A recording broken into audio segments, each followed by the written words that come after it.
आज का हमारा टॉपिक है इन्फ्लेशन या मुद्रास्फीति। इससे पहले वाले टॉपिक में हमने मुद्रा के मूल्य के संबंध में पढ़ा था कि मुद्रा का मूल्य क्या होता है। सामान्यतः मुद्रा के मूल्य से आशय है उसका विनिमय मूल्य, अर्थात मुद्रा का यदि हम देखें तो खुद का कोई मूल्य नहीं होता है, लेकिन वो विनिमय का माध्यम होती है। तो विनिमय माध्यम होने के कारण उसमें अन्य वस्तुएं तथा सेवाएं प्राप्त करने की शक्ति होती है। या हम ये भी कह सकते हैं कि मुद्रा के मूल्य का सही अर्थ क्या है? परचेजिंग पावर ऑफ मनी, अर्थात मुद्रा की क्रय शक्ति ही मुद्रा का मूल्य कहलाती है। मुद्रा मूल्य से अभिप्राय वस्तुओं तथा सेवाओं की उस मात्रा से है जो किसी निश्चित समय पर मुद्रा की एक इकाई के बदले में प्राप्त की जा सकती है। अर्थात मुद्रा की एक इकाई किसी निश्चित समय पर अपने बदले में जितनी वस्तुओं तथा सेवाओं को प्राप्त कर पाती है या आकर्षित कर पाती है, वह मुद्रा का मूल्य कहलाता है। इस प्रकार यदि हम देखें तो मुद्रा की क्रय शक्ति ही मुद्रा का मूल्य है, या purchasing power of money is known as value of money. अब यदि हम वर्तमान परिस्थितियों की बात करें तो वैश्वीकरण के कारण प्रत्येक अर्थव्यवस्था में मुद्रा के मूल्य स्थिर नहीं रहते हैं, उसमें निरंतर परिवर्तन होते रहते हैं। इन परिवर्तनों वैसे ये परिवर्तन 5 प्रकार के होते हैं, लेकिन मुख्यतया इसके 2 रूप पाए गए हैं। पहला मुद्रास्फीति, जिसे हम इन्फ्लेशन कहते हैं, और दूसरा मुद्रा अपस्फीति अथवा मुद्रा संकुचन, जिसे हम डिफ्लेशन भी कहते हैं। अर्थशास्त्रियों ने परिवर्तन के ये जो 2 रूप हैं, इसके अलावा 2 अन्य रूप भी बताए हैं।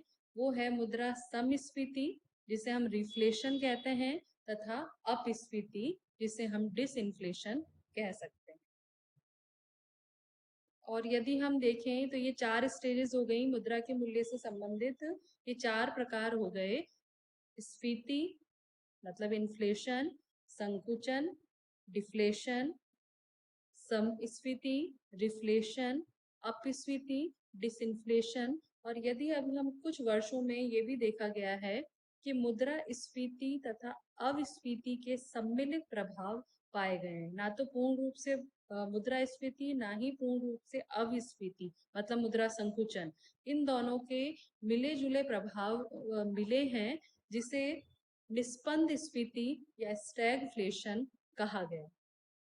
तो यदि हम मुद्रा के मूल्य में परिवर्तन की बात करें तो 5 प्रकार की अवस्थाएं हो सकती हैं: इन्फ्लेशन, डिफ्लेशन, रिफ्लेशन, डिसइंफ्लेशन और स्टैगफ्लेशन।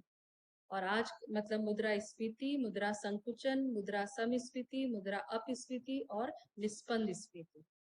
अब आज का जो हमारा टॉपिक है वो है मुद्रास्फीति या इन्फ्लेशन।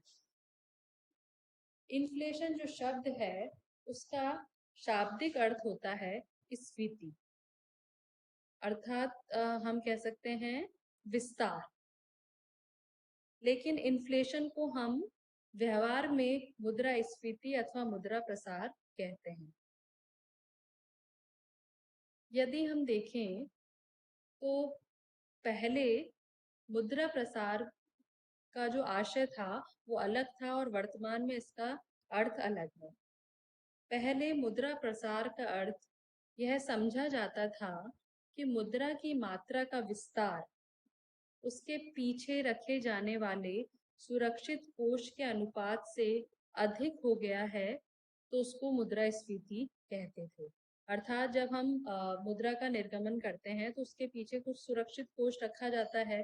तो पहले ये माना जाता था कि यदि मुद्रा की मात्रा जो उसके पीछे सुरक्षित कोष रखा गया है उसके अनुपात से अधिक हो गई है तो उसको हम मुद्रा प्रसार कहेंगे। लेकिन वर्तमान में इसका अर्थ बदल गया है। वर्तमान में हम मुद्रास्फीति उस स्थिति को कहते हैं जब मुद्रा की मात्रा वस्तुओं तथा सेवाओं की मात्रा के संबंध से अधिक हो जाती है और जिसके परिणाम स्वरूप मुद्रा का मूल्य गिरने लगता है, या हम कह सकते हैं कीमतों में वृद्धि होने लगती है।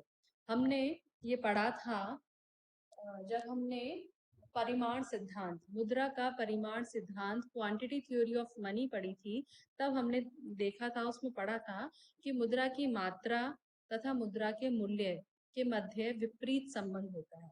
अर्थात मुद्रा की मात्रा बढ़ेगी तो मुद्रा का मूल्य कम होगा, और मुद्रा की मात्रा कम होगी तो मुद्रा का मूल्य बढ़ेगा।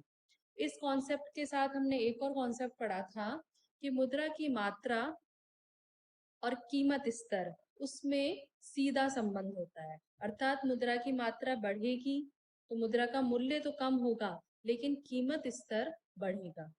और इसी तरह से यदि मुद्रा की मात्रा कम होगी तो मुद्रा का मूल्य बढ़ेगा और कीमत स्तर जो है वो कम होगा।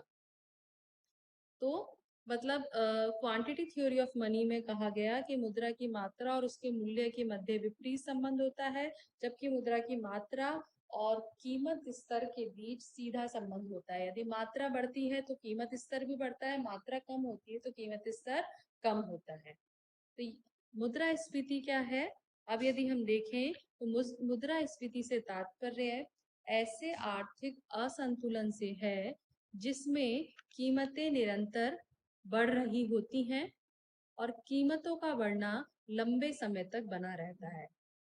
यदि हम इस अब हम यदि निष्कर्ष में कहें या विभिन्न विचारकों द्वारा दी गई परिभाषाओं का निष्कर्ष निकालें तो मुद्रा स्फीति से अभिप्राय ऐसे आर्थिक असंतुलन से है जिसमें कीमतें तो बढ़ती हैं लेकिन वो कीमतें मतलब लगातार लंबे समय तक बढ़ती रहे, वो कोई एक आकस्मिक घटना नहीं हो। कीमतों में जो बढ़त है वो निरंतर हो और वो बढ़ना भी लंबे समय तक बना रहे, तो उसको हम मुद्रास्फीति कहेंगे।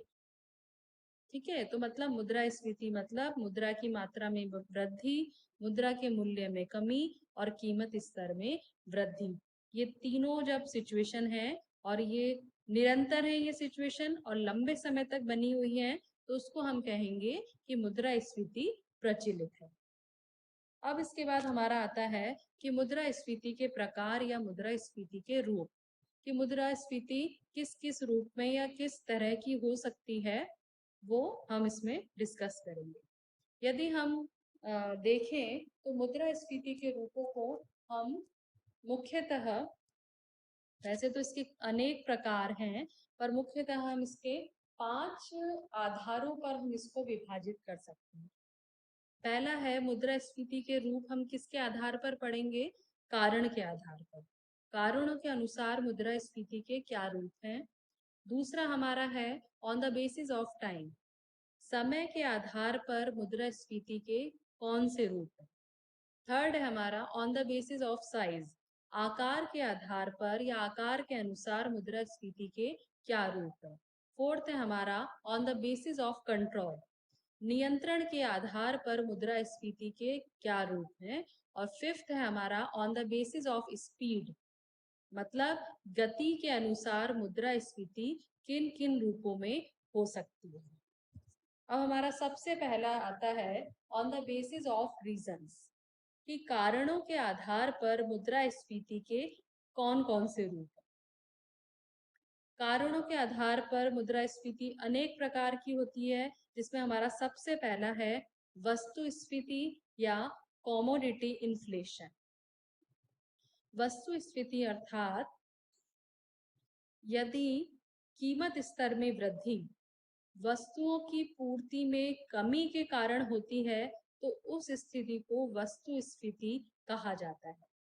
पहला यदि हम इन दोनों शब्दों को देखें, स्फीति तो हमने क्या देखा, स्फीति मतलब मुद्रा के मूल्य में कमी और कीमत स्तर में वृद्धि।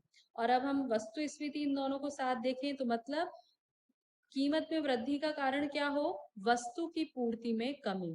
जब कीमत बढ़ने का कारण क्या है हमारा, वस्तु की मांग की अपेक्षा उसकी पूर्ति में कमी के कारण कीमतें बढ़ रही हैं, तो इस प्रकार की मुद्रास्फीति कहलाएगी वस्तुस्फीति।